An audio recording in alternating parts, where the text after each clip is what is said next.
आज की कहानी कुछ ट्रांसजेंडर्स की है जो अपनी ही मस्ती में डूबे रहते थे। ये लोग अपनी जिंदगी के हर पल को मजे से जीना चाहते थे, इसीलिए ये लोग आज एक क्लब में पूरी मस्ती करते हैं। थोड़ी ही देर बाद रेचल, एमा और बबल एक पुराने कारखाने में आती हैं। तीनों का स्वागत नाचो नाम का लड़का करता है जो इनका नया नया दोस्त बना था। दूसरे लड़के का नाम मैक था जिसके पास एमा आती है। तीनों लड़कियां जहां इन्हें ही मिलने आई थी, अचानक अंदर से एक और लड़का निकलता है जिसे देखकर बबल कहती है, तुम यहाँ क्या कर रहे हो बोनर? लेकिन बोनर जवाब देने की जगह उस पर वार करता है। बाकी लड़कियों को दोनों लड़कों ने पकड़ लिया था। अब बोनर कहता है, मैं तुम्हारा ही इंतजार कर रहा था बबल, ताकि तुम्हारी फिर से इज्जत लूट सकूं। दरअसल बोनर ने पहले भी बबल के साथ जबरदस्ती की थी। बबल को बिल्कुल नहीं पता था कि मैक और नाचो बोनर के ही साथी हैं। बोनर ने धोखे से लड़कियों को यहाँ बुलाया था। आज भी वो बबल से जबरदस्ती करने वाला था, लेकिन आज बबल उस पर जोरदार वार करती है।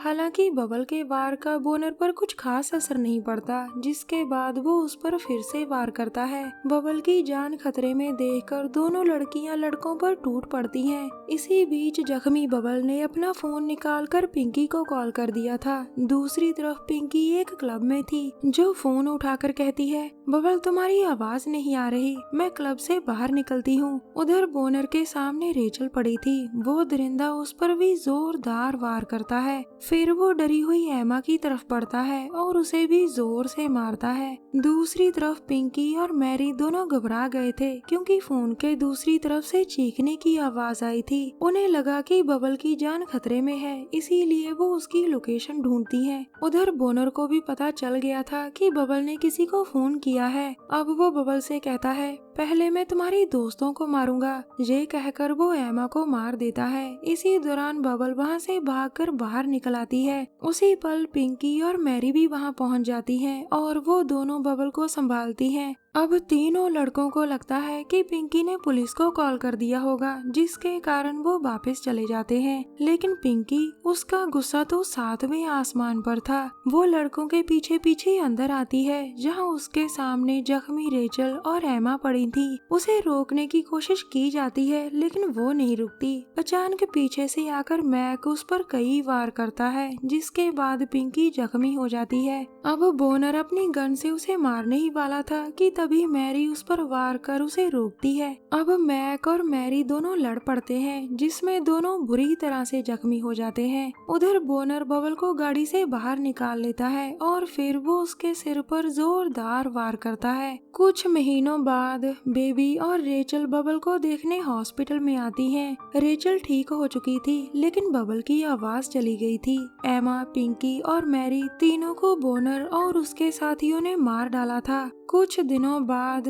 बेबी, रेचल और बबल तीनों लड़कियां फेरी के साथ कहीं जा रही थी। बबल की आवाज वापस आ चुकी थी मगर वो ठीक से नहीं बोल पा रही थी। फेरी एक कराटेबाज था और उसने खुद ही बबल से संपर्क किया था। अब वो कहता है, मुझे जैसे ही पता चला कि तुम लोगों पर अत्याचार हुआ है तो मैंने तुम्हें ट्रेनिंग देने का फैसला कर लिया। पुलिस ने तुम्हारी मदद नहीं की लेकिन मेरी ट्रेनिंग तुम्हारी मदद जरूर करेगी। मैं चाहता हूँ कि तुम अपनी जंग लड़ना सीखो। जो तुम पर अत्याचार करे उसका तुम मुंह तोड़ डालो। तुम लोग आम नहीं, खास हो। इसके बाद वो उन्हें ट्रेनिंग देने लगता है। कुछ महीनों बाद बबल अपने घर में कुछ बनाने की तैयारी कर रही थी। अचानक कुछ आवाजें सुनकर वो बहुत डर जाती है, जैसे उसके घर में कोई और भी हो। तभी अपने पीछे बोनर को देखकर उसकी तो सांसें ही थम गई थी। बोनर कहता है, इस बार मैं तुम्हें तसल्ली से मारूंगा बबल। बबल पूछती है, तुमने मेरा घर कैसे ढूंढा? इस पर बोनर कहता है, ये काम मेरे लिए बहुत आसान था।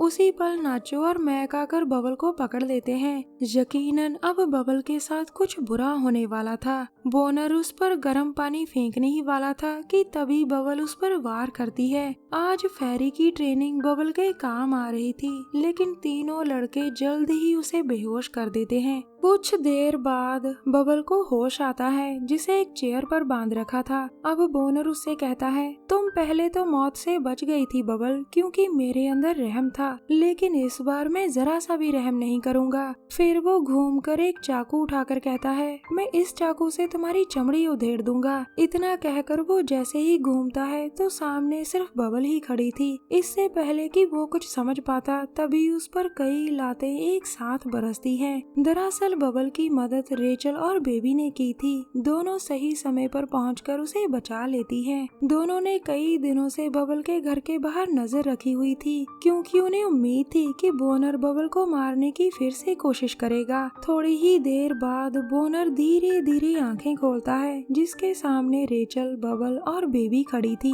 बोनर दर्द से तड़प रहा था और तभी नाचो उससे कहता है, ज्यादा मत हिलना। बोनर उससे पूछता है, क्यों? जिसका जवाब रेचल उसे देती है। रेचल कहती है, हमने तुम लोगों की पीछे से सर्जरी की है। अब नाचो चिल्लाता है, इन्होंने हमारे पीछे छोटे छोटे चाकू डाले हैं बोनर। ये सुनकर बोनर बहुत डर जाता है। फिर उसे लड़कियां बताती हैं कि हमारे पास सिर्फ 2 ही चाकू थे, इसीलिए हमने तुम्हारे पीछे तुम्हारी ही गन डाल दी। अब रेचल गुस्से में मैक से कहती है, साले तुम लोग हमें समझते क्या हो? ये कहकर वो उसे नीचे फेंक देती है, जिसके कारण वो दर्द से तड़प जाता है। अब वो कहती है, पहले तो बड़ा मर्द बन रहा था, अब बच्चों की तरह क्यों रो रहा है? अब बारी थी बबल की, लेकिन वो कहती है, बेबी पहले तुम शुरू करो। ये सुनकर बेबी नाचो को पकड़ लेती है और उससे कहती है, मेरा अंदाज थोड़ा अलग होगा। इसके बाद वो एक बड़ा सा चाकू निकालकर नाचो का पैर पकड़ लेती है। अब बेबी धीरे धीरे उसके नाखून उखाड़ रही थी और वो दर्द से तड़प रहा था। सभी नाखून उखाड़ने के बाद बेबी कहती है, साले तुम लोग समाज के नाम पर धब्बा हो। फिर वो उसके पीछे से चाकू निकाल कर कहती है, चल चाकू उठा और मेरा मुकाबला कर।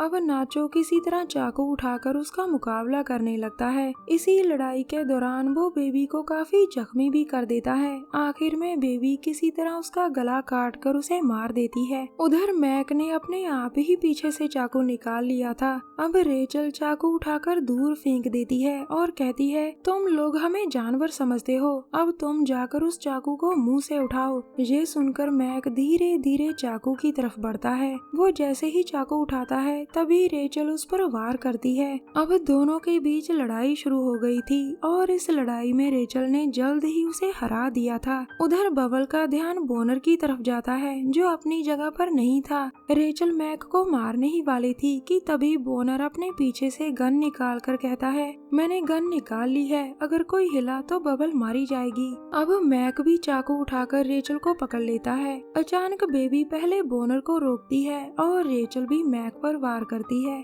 अब एक तरफ बोनर लड़ रहा था और दूसरी तरफ रेचल मैक को मार देती है। उसने चाकू मैक के सिर के आर पार कर दिया था। उधर बबल के हाथ भी गन लग चुकी थी और वो बोनर पर कई गोलियां चलाती है। बेबी और रेचल भी मौका देखकर बोनर पर चाकू मारती है। इसके बाद बबल बोनर का सिर काट कर उसे मार देती है। कहानी के आखिर में तीनों लड़कियां फिर से अपनी जिंदगी खुशी खुशी जीने लगती हैं। हमारी वीडियो देखने के लिए धन्यवाद। प्लीज हमारे चैनल को जरूर सब्सक्राइब करें। मिलते हैं अगली वीडियो में, तब तक के लिए नमस्कार।